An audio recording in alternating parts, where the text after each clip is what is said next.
Hello everybody, welcome to Chef's Talk. Today we have our very own ICCA chef instructor, Chef Mihaly. Chef Mihaly has been in the pastry and gelato industry for over 23 years. He has worked with Galleries Lafayette and even studied and continues to work with Capodiani University in Italy. Hi Chef, how are you? Hi Nika, I'm good. What about you? I'm good, Chef, thank you. So today we will be discussing all things gelato, ice cream, sorbets. But before we get a little insight into those concepts, can you give us a little background about your experience in the pastry industry? Yes, sure. I'm a pastry chef and I'm Hungarian. I qualified in Hungary and I became a pastry chef because of my grandma, because they're cooking at home all the time and that's my passion actually sucking onto me. And I'm a pastry chef for a bit more than 23 years, as you mentioned, mainly in London, in French places, French experiences, and that's always, when I say I'm a pastry chef from Hungary, it always means we do gelato as well, gelato and ice creams. We have a great tradition, like in Italy, and it's always as a part of it. Okay. So that's why when I do and when I think about nice and exciting pastries, then it's the same when I do the gelatos. I have the same intention. So can you say that you have an intense passion towards gelato and towards making as much as cakes, yeah. And I love the playing with the different flavors, textures, structures together, and this is really the exciting part of the whole gelato and pastry. Gelato procedures. Yeah. Okay, so what is gelato? I mean, where does it come from? It actually is a very good question what gelato is. The word means Italian frozen. Okay, and that is an Italian word of an ice cream. Right. In English, we make a differ of what is the difference between ice cream and gelato, but gelato just means ice cream. And if I can go further in that, it means a certain type, a specific type of ice cream. And it specifically originated from? The gelato as a style and as a specific product range is Italian. Okay, right. So you can say that Italy is the... I can say gelato is an Italian style ice cream. Fantastic. What are the different types of gelatos? Because today we see this gelato, there's sorbets, now we even have things like granita and other things. So what are the types of gelato? When we talk about the gelato as a group, yes. Then we can say within gelato we have the classic creamy flavors like you make from cream and milk, and then there is one which is based on water, which people know as sorbet or sorbetto. And apart from that, we have a range which is based on yogurt, like a frozen yogurt. And apart from the traditional serving of gelato, which is in a pan and serving with a spatula, there is a range of individual pastries and on stick. So it can be based as per ingredients, as per serving, but typically it's either cream-based or it's water-based. There's the two biggest range in terms of composition. Fair enough. So very briefly, you just mentioned that sorbets are made out of water. So does that mean that sorbets are now dairy-free and they can be consumed by... Yes, exactly. Sorbet is a dairy-free range of the gelato. We've got a little insight about gelato and about sorbet.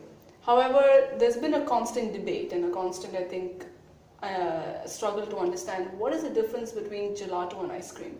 Everyone today have come up with different studies and conclusions using ingredients and things like that, and they say they're two different things. However, they come under the same category of some sort. So what would you like to say about that? Well, I will start the explanation with a way that if we say the frozen dessert is a one group of products, then within that circle there is a smaller circle which is ice creams, and gelato is included. And then even a smaller circle when I say gelato, because it's more specific in terms of ingredients, terms of ratios, terms of procedures, terms of techniques and presentation. Wow, that's interesting. Okay, to understand it better, so we have things like sorbet, gelato, ice cream, semifreddo. I mean, all of them come under this whole group of iced creams, as you suggested. Frozen desserts. That's so interesting, though. I mean, they have so many categories within one frame. Yeah, and even within gelato, there's a lot of variation of the different. Yeah. But would you say that gelato is more healthier than ice cream, or would you say that ice cream is healthier?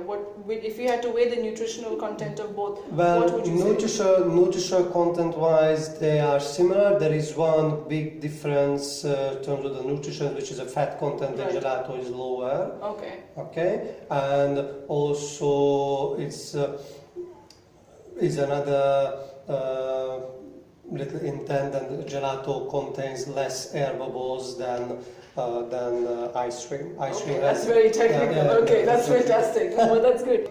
So you just said that gelato has a lower fat content. Does that mean that gelato is healthy or healthier? Well, I would say gelato is more natural because it's more specific on using certain ingredients, natural ingredients and stretch ingredients, rather than a commercial ice cream which produced in a factory and having higher fat content. Also some other ingredients there which is not natural or even artificial. I'm glad you mentioned that. It brings me to two things that I wanted to ask you about. So in gelato, we use predominantly natural ingredients. However, you mentioned about the lower fat content. So when you're formulating a recipe, what are the common ingredients that you would use to prepare a recipe for gelato? Well, the common ingredients are pretty much the same. If we're talking about a milk-based gelato, it's milk, cream, sugar, different kind of sugars, and some stabilizers. And if you talk about water-based, is of course fruit there, or the flavors there, and water and sugar. But the ingredients are always scratch ingredients that you can buy even on retail shop shelves. And apart from that, all the flavor and everything most commonly come from natural spices, natural fruits, chocolate, and so on. Sometimes we use, and more often we use concentrate on base, which is also natural ingredients, but is not scratch ingredients. Is it possible for an amateur or a beginner like me to make professional gelato at home and achieve the best product? Well, yes and no. Yes, because you might be able to do just following a recipe and make the mixtures and then put it in a machine with sugar and which churn the mix to a gelato. Yes. Everyone can do that. However, no, because the machinery is not the same but as a commercial machine, so the power is not the same, the freezing speed is not the same, which makes a difference as number one, and which is even more important, to following a recipe is one thing, but to be able to create a recipe from nothing, that's where the knowledge required and what we focus here. Okay, so I might give you a recipe which not well, but you will follow it and the product not going to be nice. So you need to have the ability as a professional or as a passionate home ice cream maker to be able to check that formulation will work or not.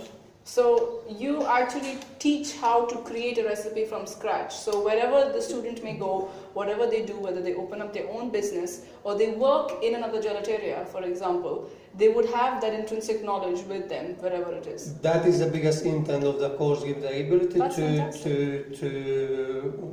make them create recipes. Because as long as you know what rules needs to be respected, then you can do whatever you want, and then your individuality, the creativity come into the can picture. come, of course, yeah. So I think, but this goes for all pastry products, doesn't it? I mean, you need to have a formula, a base formula, which you can then use your creativity. That's why I said in Hungary, for example, in other countries around us, we do gelato as a part of a pastry, as a part of a pastry curriculum. Right. So yes, indeed. That's nice, though. I mean, that's quite interesting. It's a really exciting, sweet work. Yeah, of course, yeah. If you have a sweet tooth, of course, it's going to be amazing. And don't forget that you cannot think about gelatos as sweet only, but only savory as well. Of course. So it can be a nice complementary of a taster, of a finger food, of a starter, as a salty version as well. I know that many of the fine dining courses today have palate cleansers of sorbets, which are more savory, like a lemon and a black pepper, mushroom, tomatoes, which are beautiful, and you would never expect that you could make something like that which is savory, but it's possible today, and I think we see it in a lot of fine dining restaurants. Yes, indeed. So what are the most trending flavors of? I know it's a tough question, but what are the most trending flavors of gelato right now? Yeah, it's actually a very simple question, and that's why it makes it so tough to answer correctly. There is the classical flavors, which is strawberry, raspberry, vanilla, chocolate. But apart from that, here in the UAE is a pistachio and peanut is very popular. And people very demanding for that. Especially pistachio is always the one, but I need to do many times during the course. And like kind of a complex flavor where you mix things, mix together different flavors, combination nice. Like cherry with pistachio or saffron and pistachio, peanut with chocolate. We created last time like a nice Snickers recipe with peanut, milk chocolate, and there's one within a minute. So these I would say trendy flavors are the. What are your personal favorites? My personal one is a tiramisu, which is a pastry as well originally, but it's created as a gelato and it's really nice and it's really. That is so fascinating. It's really I'm loving it. And there are some more as well. I love pistachio too. And I know you love pistachio too. I do, a little bit, just a little bit. Is it easy to open a gelatiere of your own in UAE or just generally, or is it something which is not as easy as it seems? Well, as long as you have knowledge and you know exactly what you need to look in for an operation, then it is not free, so you need to invest in it. But as long as you have an investment, you have the right place, then you just need to focus around a very specific range of ingredients and products, so you can set up an easy production and you can make many kinds of products out of it. Think about the gelato sticks. Even as a gelato sticks, you can make different kinds. Of course, today it's a trend everywhere. Yes. Yeah, and kids liked it, but also for adults, also for everyone. And if you just one more thing you think about gelato, again about the gelato business, why I would open a gelato business, because gelato is not for only kids, gelato is not only for adults, gelato is for everyone. Ages, of course. Yeah? Yes. So that is it brings the child out in every adult for sure. Yeah. That's and for an adult. Yeah, definitely. Yeah. Well, thank you so much, Chef, for your time. It's been a real insight into understanding all things gelato, ice cream, sorbets. I would love a cup right now if I have to be honest, but thank you so much for your time. So that was our Chef Mihaly discussing all things gelato, sorbets and ice creams. If you have a sweet tooth and care to know more about our gelato program at ICCA, do get in touch with us. Looking forward to seeing you in our kitchen soon. Thank you. Have a nice day.